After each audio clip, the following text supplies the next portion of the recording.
is a production of OpsLens.com. OpsLens only hires former members of the intelligence, law enforcement, and military communities. No OpsLens personnel are actively using their security clearances or working in a government capacity.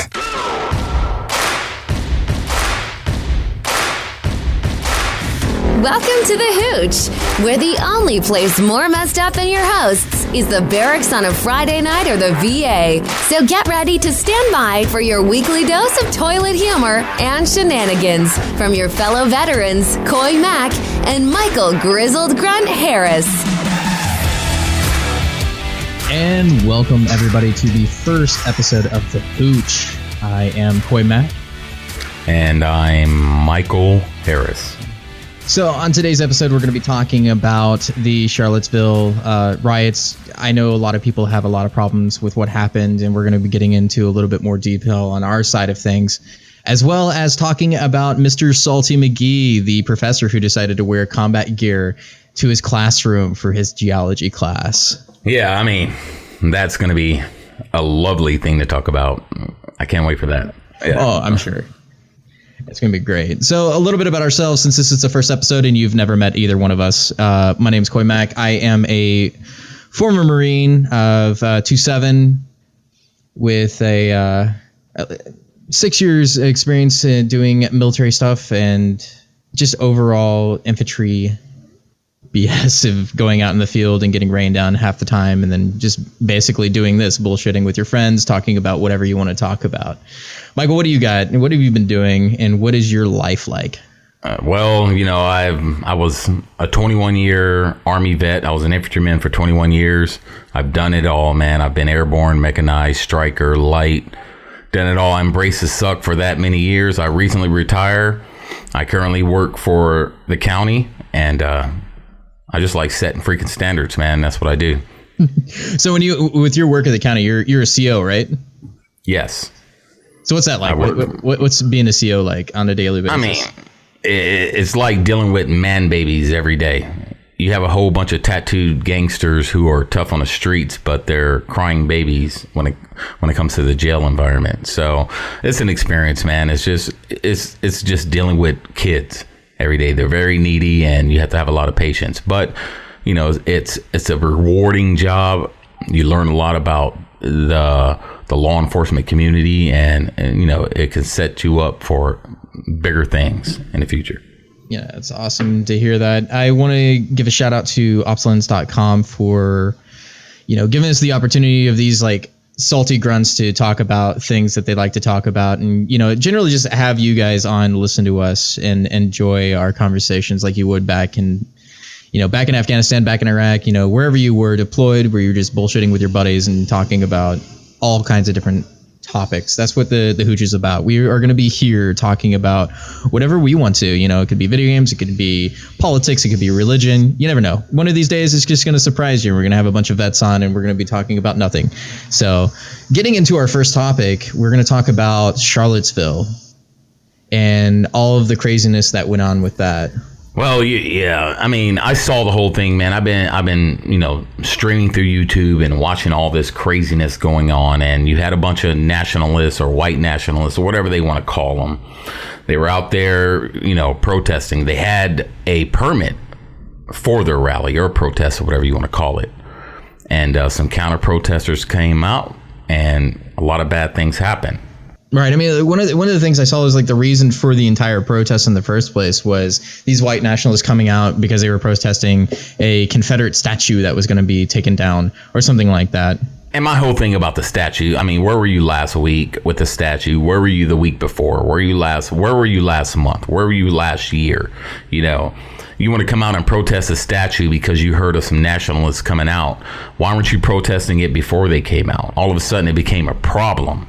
When a bunch of guys with the hashtag white in front of nationalists comes out to protest. Yeah, I know, just especially nowadays in America, just anything charged with this type of rhetoric is always going to bring nothing but bad shit.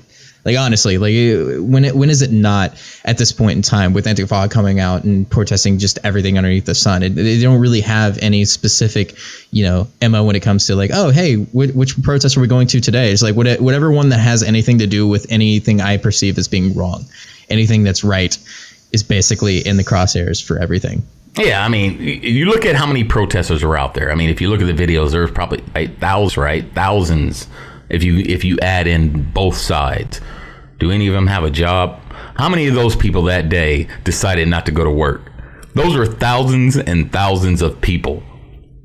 So I have my own beliefs on it, but whatever happened out there shouldn't have happened. We're American citizens, and there were some bad things that happened, especially with that that one guy that ran the Charger into that whole group of people. The stuff like that shouldn't happen. Right. No, we can all agree that's the worst thing you can possibly do. Is like anything bad for American discourse is basically taking your car and running it into a group of people automatically shuts down anything you had to say, even if it was, even if it was factual or anything else. Like once you perpetrate violence for the sake of making a point, that is when all of your arguments go out the window.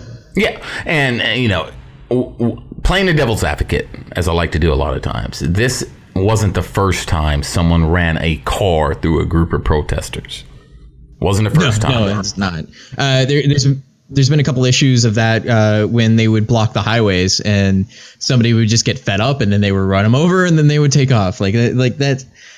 In this case, it's similar, but it's different. I mean, from the video, you can see that the guy like purposely wanted to hit these people in order to, to damage them. It wasn't like they were blocking. I don't think they really didn't show what happened before all this happened. All we know is this guy revved up, ran down, and then took off. Right. But we don't know if they were blocking traffic to begin with because there were a couple of cars in front of them. They didn't really talk about that all that much. Yeah, I mean, everything's based off perspective, man. So we don't know, as you said, we don't know what was going on at that vehicle when that guy decided to drive forward. Right. We have no idea what happened. But the fact of the matter is that an American citizen saw other Americans. He hit the gas full throttle and ran these people over. That's something that people on the right don't even accept. We disown people like that. We don't want you part of the conservative movement if that's the kind of rhetoric and things you're doing. No, absolutely. I mean, nobody condones this. Like nobody on any side of the political spectrum would condone this sort of action, nor would the right condone white nationalists or Nazis or anybody else that you would deem as being these type of people. Like we're not that.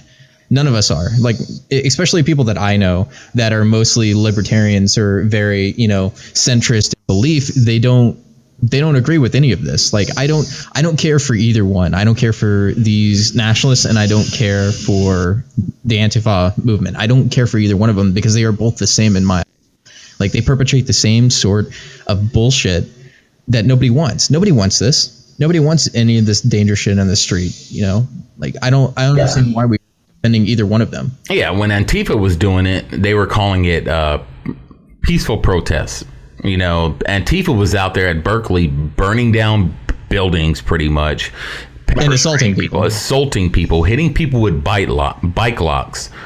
Right, and throwing amenities at people. At this one, the one rally where the alt-right, which we don't agree with, actually fought I don't back. Think they called it we shouldn't even call them right. Say again? Yeah, no. I was just saying, like, we shouldn't even call them the right. Like by saying they are the alt-right, that degrades the right itself. It's like, calling, Antifa like, the left. It's the same thing. Like they're regressives. Like that's what they are. They're not progressives. They're not leftists. Like they're regressives. That's what they are. And that's a new thing. That's a new thing we'll call. We call them the regressive left. We'll call them the regressive right. There's no alt right or alt left. Now they come out with the alt left. No, they're all regressives. Right. And they all stand for the same thing. Yeah, they all stand for the same thing. If you look at the alt right's rally, right? A majority of them, a lot of them are white guys.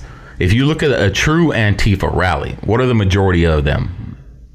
White kids. Yeah, there's some white people in that audience. Yeah, very, very minute. But they, the cameras will never show them. They're only going to show, Well, that's not true. Like one of the highlights of the video that you showed me was the guys that were standing in front of the riot squad for the police, and they were just like playing the song, F the police. Exactly. And there was like it was a line of African American dudes, and then there's just one white guy in a mask singing along Eminem out there. Right? He's like, okay, well, fucking Machine Gun Kelly's out there, shit, trying to get some street cred and shit. But oh man, yeah, I know what you mean, man, and I shared that video because that was the specific reason I shared it, because the whole, it's all right, these races out here, but you have people standing in front of police playing F the police. Like, really, how do you expect people to take your movement serious if you're standing there in front of police who are protecting you saying F the police? Right, no, but like that's a constant theme, because like the Antifa is the same people that go to these protests where somebody gets shot with the Black Lives Matter group and hijack their stuff and then do the same thing, and it's like, okay, then what's the point? Like they get to the point of these rallies when Antifa shows up and they just like the cops just disappear because they know it's going to get violent. That's the point. Like, nobody's talking about the fact that when Antifa shows up, the police disappear because they know it's going to get violent. Like, they can't handle the amount of people that are there. Yeah, I mean, I have a theory on all of that stuff, man. I believe in like everyone's paid, but we'll talk about that at another time, because I don't want people, be like, oh, it's conspiracy theory. No, it's real. Yeah, you don't want our listeners going, it's like, oh, it's just another Alex Jones. He's just another Alex Jones. He's having an Alex Jones moment. Gay. But Frauds are gay. 1776 will happen again. But just so you guys know, he's like, I think Alex Jones is hilarious. If you like look at some of the mock-up videos that people do of this guy, like it's hilarious. Like, he gets so red-faced over everything. But that's near and another. It's a totally different story. That's gonna be another story. We're gonna write that down. But social media was going nuts over this, and if you look at everything on social media, it was the same, catchphrases or hashtags. White supremacy, white nationalist. It was the same. Nationalist. Every single person was white nationalist, white supremacy. Everything was the same. But what they never talk about is there was a lot of other races out there too. Yeah. You can't just blanket everybody. Not everybody out there that was out at that rally or riot or protest or whatever you want to call it. Not every person out there was a white supremacist. Not every person. Some people were out there with legit reasons to protest, right? But you had these agitators show up. They just threw everybody in the same pot. So, which I'm gonna bring up and let our listeners have this idea that I have always formulated about these types of situations, is that there's always going to be this 10% of people, right? There's always going to be this small group. You can see it throughout history. The small group of people that just screw it up for everybody else. Like, there's always going to be that one group that's just going to agitate and pick at the scab until it breaks open and bleeds. Yep. Like, that's just the way it is. And that's what these people are. White nationalists and the freaking Antifa groups are just those 10% that are just going to ruin it for everybody else. Everybody else just wants to live their lives. They could really care less what these dill holes are doing on their free time, because at this point, that's exactly what it is. What do you do for a hobby? Oh, I go to and protest, because that's what I kind of consider it as. It's like, that's not a legitimate thing that you're doing at this point when you're inciting violence and riots and whatever. Is that you're literally just being there to, as a hobby. It's your hobby. I don't care. I mean, protesting is a new career these days. They have these people out there that will pay you big bucks to go out there and, protest. So right. Why do they need to get a job when they can protest about anything? I put blueberries in my pancakes. Well, white people eat. Well, I don't like blueberries. White people eat blueberries. Black people want watermelon in our pancakes. Well, that's racist. It doesn't matter. It doesn't matter. They're going to find something. These agitators, these people that are up there paying for these protests, are going to look for anything. Anything. It doesn't matter. So we're going to see more and more protests. You'll see that within the next few weeks, there's going to be a lot more. Right. And one of the things going back to the media is seeing the Gold Star father that everybody was, all over when it came to the Trump, election, and him offering his copy of the Constitution to him. He came out today, you know, denouncing Donald Trump's, President Trump's thing of saying, I denounce both of them. They are both terrible, terrible things. And apparently that wasn't far enough. Like he should have denounced all of the, like just the Nazi side, like the white nationalist side. He was supposed to just do that, but he didn't. He said, I don't agree with both of them, which I think is the most centrist thing he could have possibly done. He didn't want to piss off either side. He just wanted to say both of them are wrong. Both of them caused the problems, which is true. They both did. Like, I'm not going to sit here and say they did. But he was being very presidential, because what a president's supposed to do, they're supposed to be neutral, bipartisan, right? Right. And he did exactly that. Absolutely. He didn't say, he could have got up there as a Republican, president and said, well, the alt-right was out there doing their thing, but it was you leftists out there, you Antifa, you Black Lives Matter people out there doing it. He didn't say that. He was being bipartisan. No. Now, if you think about the past, the late, great, exactly. the past president, Barack Obama, what he would have done. He would have attacked the right away. It didn't matter. Oh no, it would have been 10 minutes after the event. He would have been all over it. Like that would have happened. They were like, well, but I mean, these alt-right people out here are out here beating people with sticks, and I'm just like, come on, dude, I don't know if I would take it that far, but I get what you're saying, and it's true. Like, there's been tons of times that he's gone and said, denounce some sort of thing, especially if it fit the left narrative of, the right is always wrong, and that's not the case. Like, we're still Americans in this whole thing, and both of these sides suck. Like, let's just say what it is. They both suck. Like, I don't like either one of them. I don't think I ever will. And we shouldn't defend either one of them, because they perpetrate all of the division that we have in the United States. And it's just a small group of people. It's not even the majority of people. The majority of people could give a shit less, Like, that's not their main issue. They want to figure out how they're getting healthier, how they're, taking care of their kids, how they're getting to their job. Like, nobody cares about all this other BS. Like, it's not important. It really isn't. The whole time that this is happening, the whole bit with North Korea is still happening. But all we're talking about this week is this. And, that's just what happened. I mean, this Virginia thing's the shiny object. And that's what our government does best. The shiny object. The new shiny thing, right? You throw the shiny object out there, take your eyes off the prize, when we got things in North Korea and other countries getting ready to, go blow for blow. But we're right. They're getting ready. Yeah. They're getting down. And we're worried about a statue. Man, well, got it. Just because you tear down a statue's not going to change history. Tear it down. History's still there. History's always going to be there. What are we going to get? Right. Are we going to get rid of the White House next because it was built by slaves? Is that the next step? What's next? That goes along to that ideology. Is like, history is bad. Like, it's not. Like, when you think about history, is that these statues, yes, they immortalize Confederate soldiers at this point, and most people look at these as like, yes, they were traitors to the Union. Cool, I get that. But at the same time, they're historical monuments that should be taken down and at least stored away for future reference. Like, yeah, like the Civil War was a terrible thing. Slavery was bad. Obviously, we all know this, that these are terrible things, but it also teaches us that they were terrible things when we can look back at objects and say, this is why we don't do this anymore, right? It's a lesson. It's a history lesson to all of us. And we should remember that they're history lessons and not just something like, oh, we're trying to like immortalize white hate and pride. And it's like, no, that's history. Look at it as history. Yep. And not this sort of, it's the same thing with a lot of other, symbols in the world. Yeah, and it teaches not to repeat it. I mean, I always say, what's next? Burning books? Are we just going to totally eradicate, what happened during the slavery time Civil War? Are we just going to totally eradicate it from history? So 30 years from now, our kids will never even know about it. And when they don't know about it, what will happen? It will repeat itself because no one knows it happened.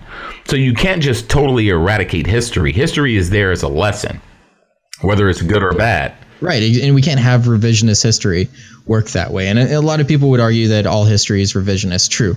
The winner writes the history books. I get that. But at the same time, we have enough knowledge and information on the internet today that we can find out the truths for ourselves. Yep. And it doesn't have to be that way. We have more knowledge now than we've ever had in the entire world. At any point in time, including Alexandria before it burned down. Yep.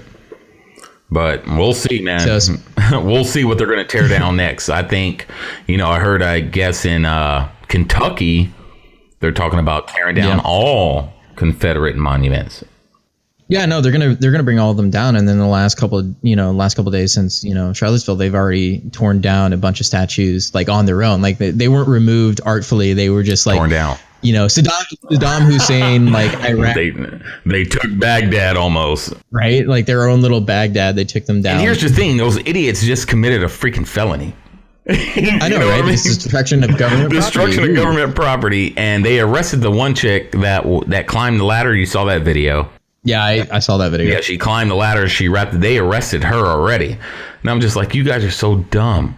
Like, that was the dumbest thing. What if they went up there? What if a whole bunch of freaking white nationalists like, you know what? Screw this. Right. I'm going to go tear down the Martin Luther King monument. It'll be a dang war out there. Right? Like so that. You got to look at history the same. They look at their history a certain way. You look at your history a certain way. Find a common ground. You know what I mean? It's just history. Like I get where the hate and animosity comes from. It's like nobody wants to be reminded of slavery. That's cool. I get that. But like at the same time, we need to understand where this history is coming from. And it's like we know that's not going to happen again. Like we're not going to go in that direction again. And that's one of the reasons that the Antifa apparently shot up is like, oh, we got to defend ourselves from the fascists, which all right people are fascists. Like they're the things like, well, that's also a socialist group that was the Nazi party, but whatever. We're not even going to go into that little bag of worms to explain that. Well, I'll go into it. Have you noticed that the Antifa and the Nazis and the communists all wave the same colors? They all have the same colors in their flags. Oh, yeah. So who are the true fascists? You don't have the right out here. And again, I don't agree with the alt-right. Would say legitimate right. If you're not with the legitimate right, which is anything before you get to alt-right, or we'll call them regressive right. Well, it's the new right. So the new right is opposite of the old school Republican Party. So you have the new right. The new right is not the alt-right. The new right does not agree with the alt-right. The new right believes in everyone is equal. Live your life. Then you have the light right, which I have no idea who they are. Then you have the alt-right. Is it kind of like Gray Jedi? Like, what the hell is that? It's almost like a Gray Jedi. So, then you have the alt-right who are tiptoeing on, Nazism. They're almost there. The KKK, they've always been alt-right. And, it's kind of brewing again. Mm-hmm. But the true right needs to start voicing our opinions and denouncing these guys.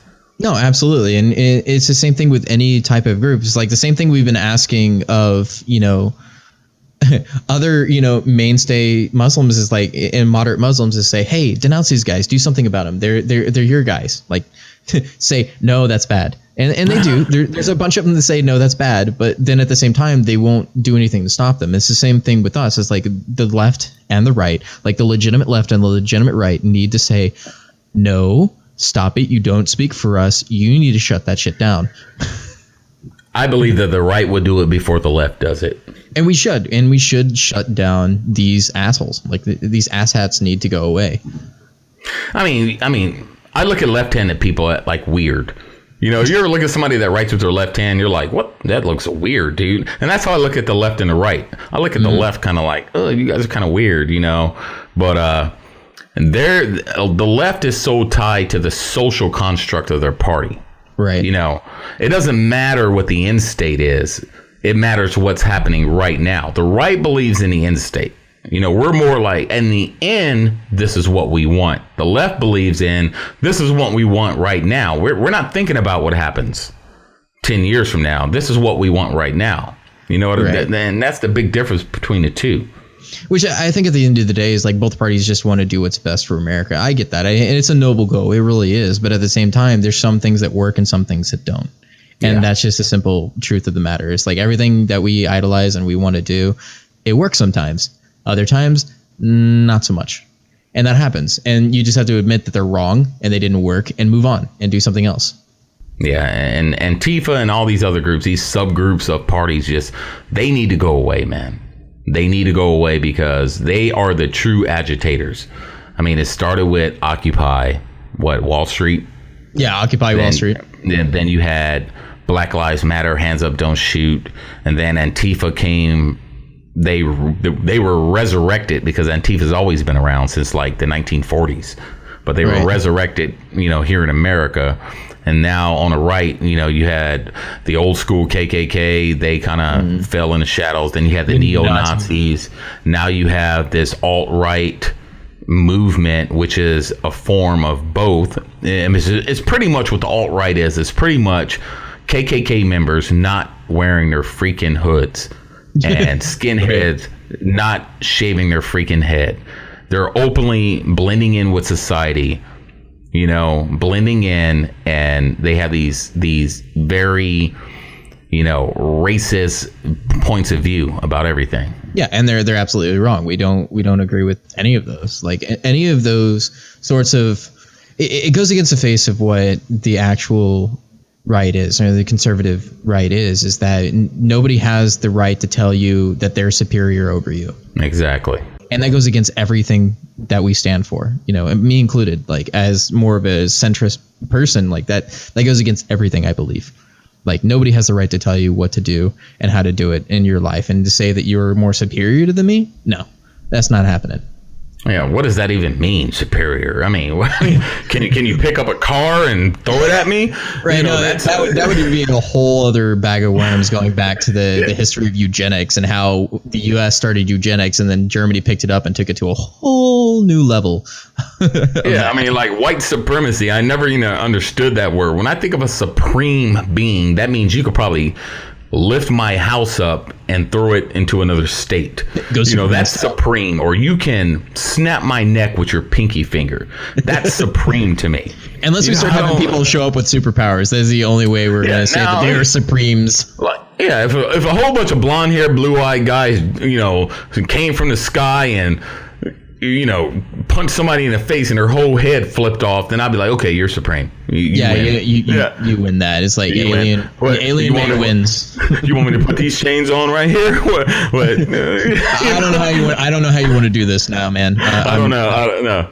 But it just needs to stop, man. I mean, this stuff right here, we're buying into, or we're doing exactly what the powers to be want us to do. It's a direct reflection of Karl Marx, Rules for Radicals, divide and conquer and all this other stuff. So I don't know why we're doing it. We're buying right into it, and it's winning. People like us don't think it's winning, but it's winning. It's true, and you see it every day, especially on college campuses, which, coming up into our next segment here, would be the Mr. Salty McGee, the SAC professor, Charles K. Smith, SAC, as in San Antonio College, decided he wanted to wear his, combat gear to class for his geography class. It wasn't a political science class, mind you. It was a geology class. I'm looking at his picture right now, and you can tell he has no sappy plates in there. You don't think so? It doesn't even have like level 3s in there, not at all. No, there's nothing. There's nothing. I'm just like, look at this dude. He looks like Colonel Sanders going to getting ready to go to Vietnam or something. I'm like, dude, we don't even like wearing that stuff. Right. The minute we come back from a mission or a patrol or something, what's the first thing we're doing? We're dropping all that stuff. Ripping that stuff off, man. Just ripping it right off. And this, going back to the Colonel Sanders, it looks like he's about to give a lecture on fried chicken. That's what he's doing right now. He's doing fried chicken lectures in Vietnam. He's like, we have to make sure you have a lot of flour, a little paprika. And whatever the secret recipe is. I'm going to tell you what the secret recipe is. Probably hiding behind his little desk right there. You can't see it right now. I'm guessing, since you have a college degree, that you are an officer. So where's your M9, man? Where's your M9? Where did you put that?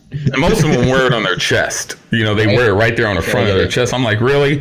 Right there. But right there. This guy, he looks like a freaking tool. And I guess he got this gear from... Who did he get this gear from? Well, it said in one of the articles that I read away he actually got it from his retired. He got it from his retired Ranger son. I think is what it was, and he said he was just concerned about what could happen with guns in the hands of college kids. Like that was like the main reason behind this whole thing, this political stunt that he wanted to pull off. So does he wear this gear going to and from work? Because I think whenever you put this on, right? Yeah. Does he wear it at Chick-fil-A when he goes and gets his lunch? Because probably living in Texas, someone's armed. Right. I mean, and that's just a little background for some of the listeners that aren't natives of Texas, is that in 2015, they decided that, hey, it would be a good idea to let college campuses have concealed carry. Right. Which is a lot of people have been advocating for, since a lot of the shootings happened, which is fine. Like, that's cool. And they're like, yes, we're going to do that. And then they started putting it into effect in 2016. So 4 institutions had to have the ability to let students carry on campus. But as usual, there are certain teachers or professors, whatever you want to call them, that decided, no, I'm not okay with that because it goes against my morals and feelings. And so now we have Mr. Smith, the SAC professor. Still love saying SAC. It's funny. I go to SAC. The drill sergeant in me right now looking at this picture, I was a former drill sergeant. I'm looking at his ass. And in one of this picture, he has his kit on. I wouldn't even call that a full kit. That's like a pogue kit, because pogues, they don't wear shit. I'm pretending to go out in the field right now. That's what that I'm is. pretending I'm going out in the field, and they usually wear like one ammo pouch, and they have like 10 rounds in a magazine. But he doesn't even have his freaking helmet on. And I'm like, dude, put your freaking helmet on. He had it in one picture. Like, I'll give him that. He had it in one. It might look like it might have been strapped a little bit, but then he took it off for the rest of the class. And it's like, okay, what's the point in that then? And if you're going to commit to it, man, commit to it. Commit all the way. Where's your combat load, right? Where's your M16 right now? Where's your M9? Like, shit. Like, if you're going to commit, like, go all the way with that. And we're full freaking, fatigues or ACUs or, multicam. Go all the way, bro.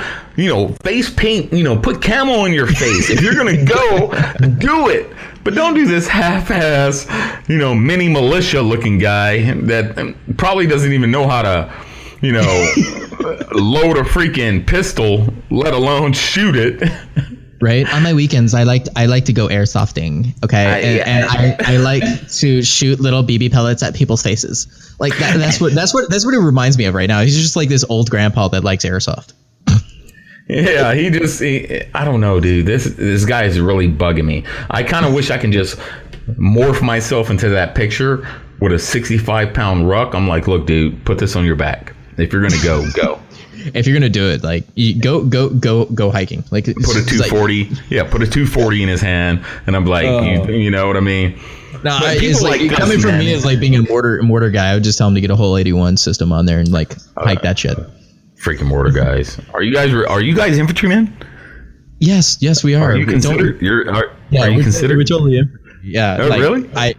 Call me a pogue infantry if you want, but that's exactly what we do. Are you guys considered light, heavy? What are you considered? I don't know. We put rounds in tubes and we shoot them. Okay, I love you guys though. Yeah, but that's a fun gig. If you ever get it. Like, I know. I like mortarmen, man. That's some good shit. Hey, like every time we were in Afghanistan, they'd be like, "Hey, can we drop rounds? Like, come over. Like, can we drop rounds? Like, yeah, go ahead. Yeah, we're not doing anything. I mean, it's not like it's our job or anything, but here you go." I'm like, give me the handheld. My mortarman used to be like, "Hey, Sergeant Harris, I'm gonna drop some mortars. Like, give me that shit." I'll drop it myself. Get the handheld and be like, eyeballing at Kentucky windage that way, right there. Boom. Right, just bracket it in, you'll be fine. But what about this guy, his students, though? What does students got to say about him? Well, that's actually very interesting because I know doing the research for this whole thing, we even went on to Rate My Professor to kind of get an idea of some of the students and what they thought. One of them said that he makes mildly boring subject matter into a painful classroom experience. His sleep-inducing political rants and disagreeable classroom demeanor and behavior makes his lectures unbearable. So he gives all of his students what's that sleeping disorder? Narcolepsy? Yeah, I think so. So pretty much when you go into his class, you walk out with narcolepsy.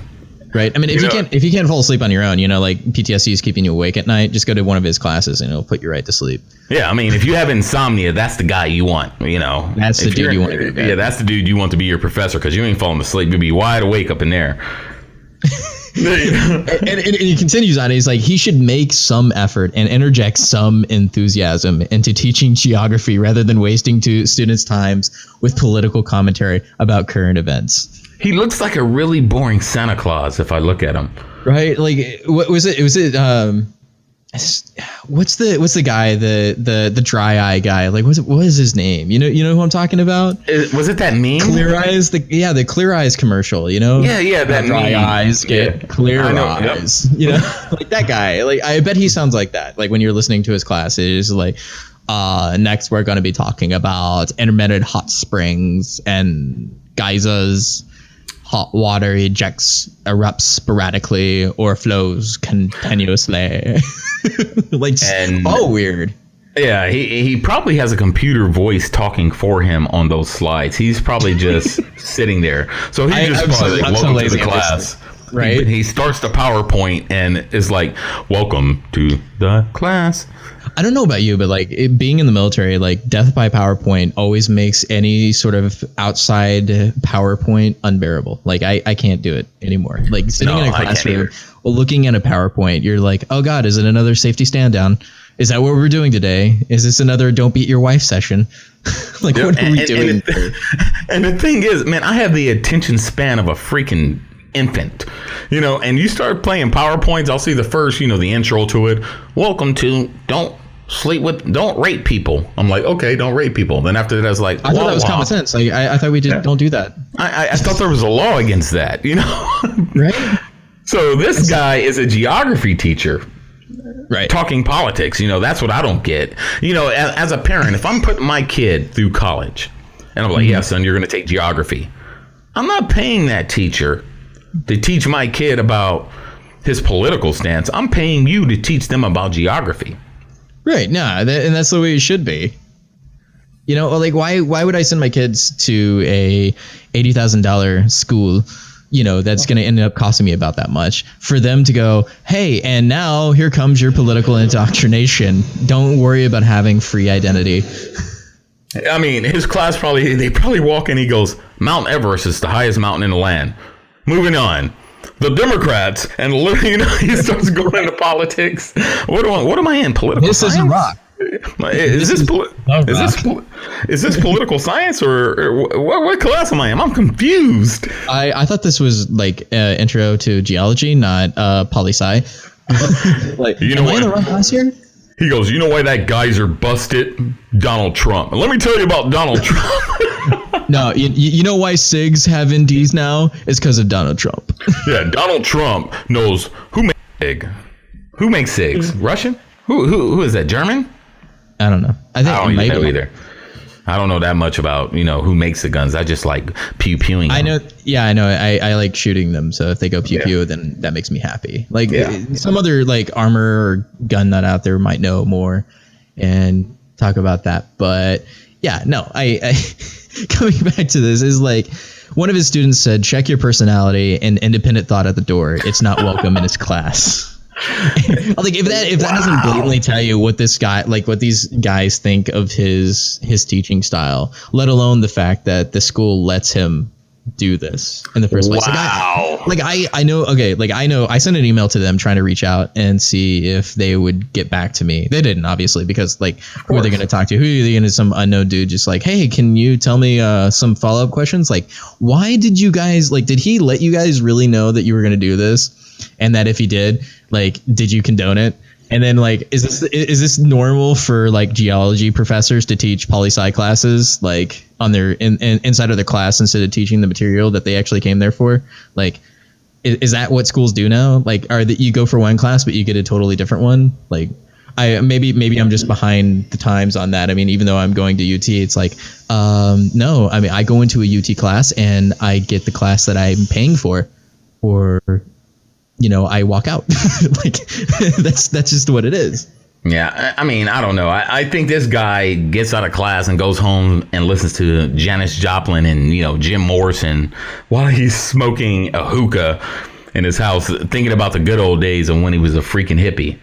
That's what he comes off as. The old days, the 60s and the 70s. We're trying to relive it again, bro. Get out of here. When I was a teenager, kind of speak.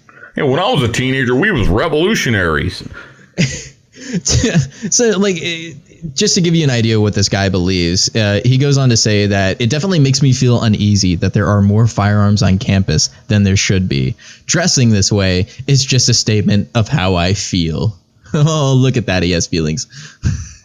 I mean, he wasn't even wearing level 3 plates. So if someone walked in there with at least a 45 on her hip. Oh, yeah. No, I mean, at least if he had some soft plates in there, then it's you know what? Yeah, you're making a political statement there, because if you're worried about handguns and you have soft plates, then at least he'll stop a 9mm, maybe a 45. Maybe. We're talking on a good day. Yeah. And if I hit you in the upper neck area, it's not stopping anything. Or right in your crotch. And you'd go, man, you shoot you in the leg, and that is that's the protective vest is only going to protect a little bit of things. And the thing is, he had that old Desert Storm K-Pot on. I'm like, dude, we don't even wear those no more. What are you doing? Nobody wears those anymore. It's why would you wear that? Where'd you get that shit at a novelty store? Would you steal it from the local military museum?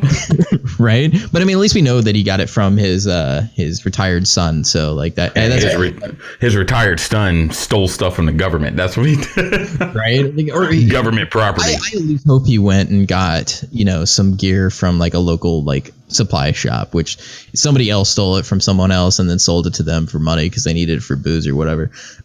Yeah, that's what happened. You can go to any local freaking pawn shop or surplus store around a military base and find all types of stuff. You might find your own stuff that's been stolen there. Right.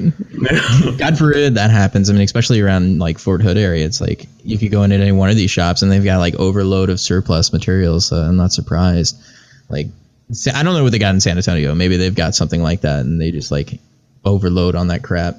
But I guess coming back to the point of this whole thing is that there's a bunch of teachers that are basically have been protesting for the last couple of years of the concealed carry on campus. And a lot of them hinge on the fact that, students shouldn't have guns, right? That they're not allowed, they shouldn't be having, as he put it, is I realize students were carrying guns illegally on campus, but now it's legal to do so. It increases the chances of something happening. I'm okay, you know what? Let's debunk that right now. The majority of students that you're concerned about, right? 18 to 21, the 4 years of school that they go into, by the time they are able to even legally carry in the state of Texas would be 21, right?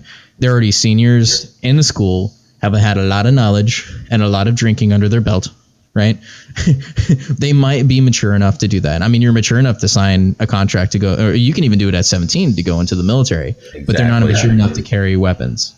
Okay, got it. So the majority of people you might be talking about are veterans like ourselves that go to school, right? That have the training, that have the knowledge, that have the experience. By grouping all students in this way is false because they can't legally own them. So if they're carrying on campus anyway and they're under 21 and they don't have a concealed weapon permit, then they're illegal. They're doing a criminal action there and they'll get punished for that. But at the same time, you have to acknowledge that they're either mature enough to understand the situation that they're in or they're not.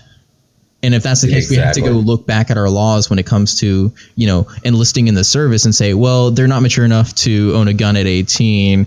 So why should we let them join the military? Right. He's you can get it you can drink at 21, but you can enlist to die at 18. Yeah. I mean, you got these 17-year-old kids joining the military, like you said. Mm-hmm. You give them a weapon, they can't walk around a combat zone until they're 18, but still. Right. They're trained to shoot, maintain, and handle a weapon. Right. Which is 18 years old. They're in a combat zone. They're walking around with that weapon. They're not willy-nilly going around just shooting people. So a lot of these kids that are gun enthusiasts, not all of them, but a lot of them probably grew up in families that own guns. Right. Their dad taught them how to handle a gun and all this stuff. So most of them that are going to carry it are pretty comfortable with it. Yes, you're going to have those useful idiots out there that just think it's cool to have a gun on your hip. Mm-hmm. But that's going to be very rare. But when was the last time any type of major school, shooting happened? Like, especially on college. I think the last one here was at UT was what, a stabbing? Yeah, that was the last one. That was the last violent incident that happened. Yeah, it was at UT. A student came up to a bunch of other students out next to one of the buildings, stabbed the knife into the table, and everybody thought it was a joke. And then he proceeded to stab a couple of kids. One of them died. And, that was it. Like, he just had a knife. They subdued him, and that was it. The only gun-related incident that's happened in the state of Texas was somebody accidentally discharged their weapon, which is a dumb thing to happen anyway. Anybody that did accidentally discharge their weapon is a fucking idiot. Yeah, I mean, that means they're not trained. Right, we can all agree that more training on weapon systems is always a better thing. Like, having more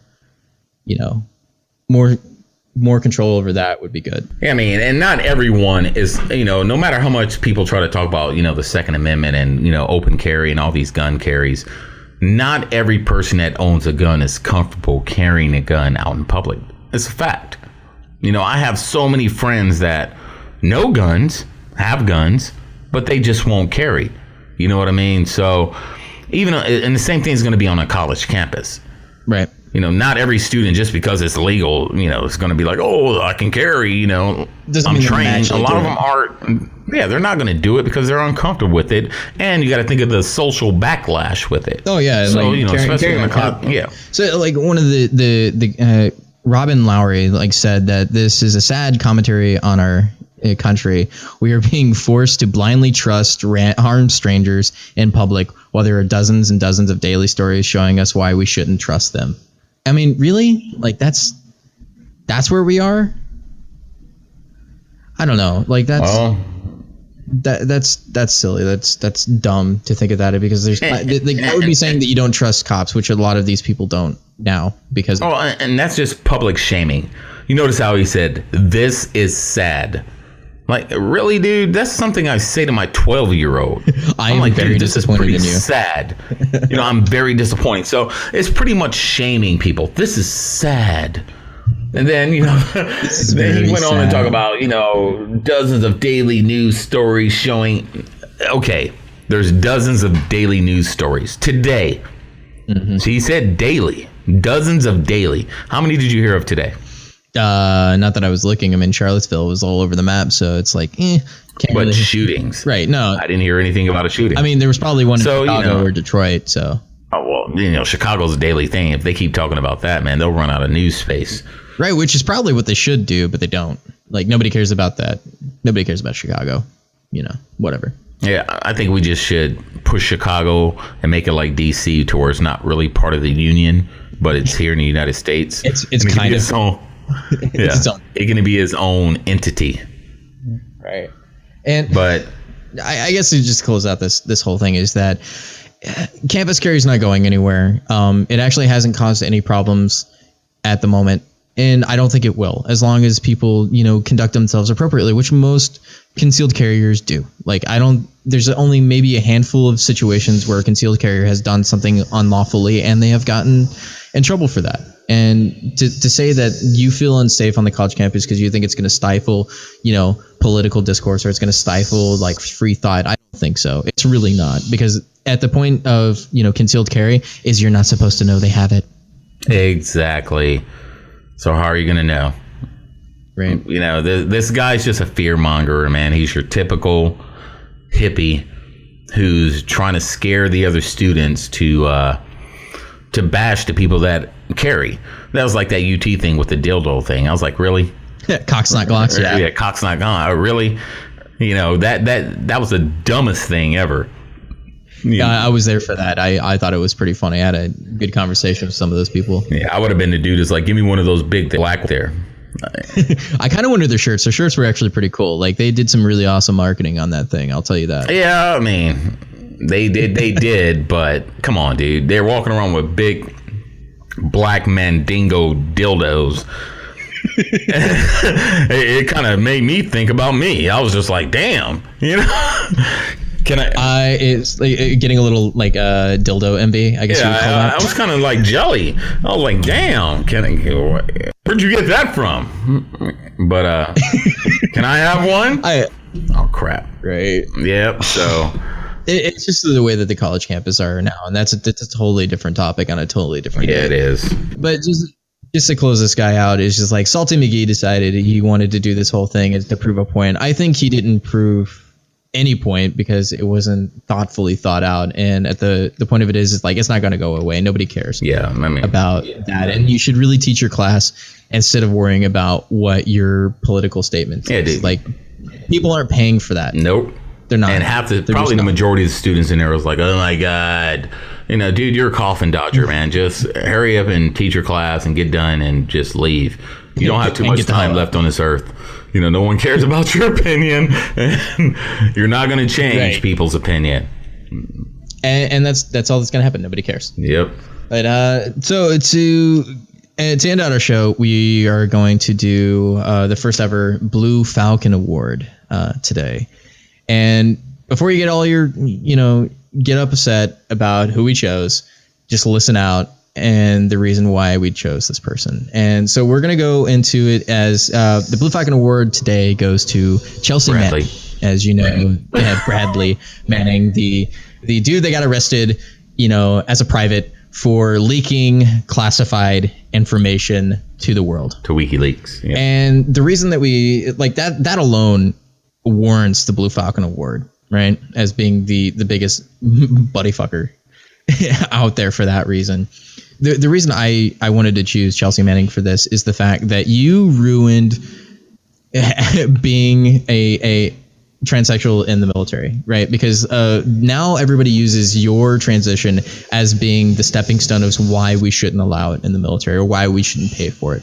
So thanks to you and your decision on that, instead of waiting until you got out to do that and doing it on taxpayer dollars, now everybody thinks that's all that there is to it. And because of that, you win the Blue Falcon Award. And I hope, that's not trying to say that we're bashing on being in that way. No, that's not what I'm saying. I'm saying that because of your decision, it's now ruined for everybody else. Like, going back to that 10% is like, you ruined it for everybody else. Yeah, and I totally agree, man. I was like, dude, come on. When did this transition happen, for one? And like you said, why couldn't you just wait until you got out? Why did you have to make it a political statement while in the military? Why did you have to do that? And Chelsea's still reaping the benefits of that. I mean, even getting on the cover of Vogue. And it's like, that's the reason why people don't like this now. And, most people are calling, I'm going to give him his status, her, a champion for the transgender community. But they don't want to look at what he did, as you stated earlier. They don't want to talk about all that. They just look at the social construct, the social issue. They don't care about the political issue, the full, whatever, the full spectrum of the damage he could have caused to national security. Oh, socially, he's a champion. We don't care about, the damage. Because apparently if you transition, it wipes out anything you ever did. Right? Like anything, like if Donald Trump right now decided he wanted to be a woman, everything he did before would totally get wiped away. If Donald Trump wanted to go cut his ding ding off, with his really big hands, he I just wonder what the progressive left would think of that. If like all of a sudden he's like, I'm a woman now. And they're like, I don't know what to do here. He's like, my wife agrees with it. She thinks it's beautiful. The following is a production of OpsLens.com. OpsLens only hires former members of the intelligence, law enforcement, and military communities. No OpsLens personnel are actively using their security clearances or working in a government capacity.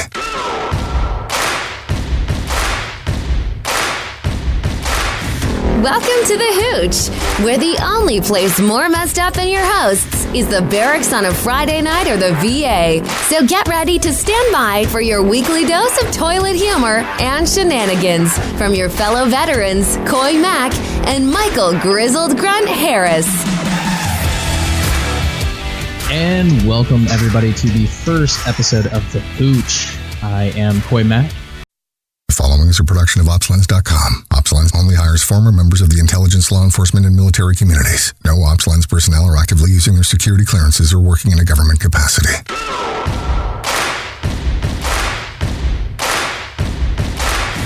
Welcome to the Hooch, where the only place more messed up than your hosts is the barracks on a Friday night or the VA. So get ready to stand by for your weekly dose of toilet humor and shenanigans from your fellow veterans, Coy Mack and Michael Grizzled Grunt Harris.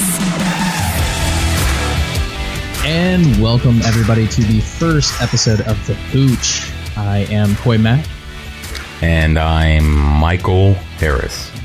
So on today's episode, we're going to be talking about the Charlottesville riots. I know a lot of people have a lot of problems with what happened, and we're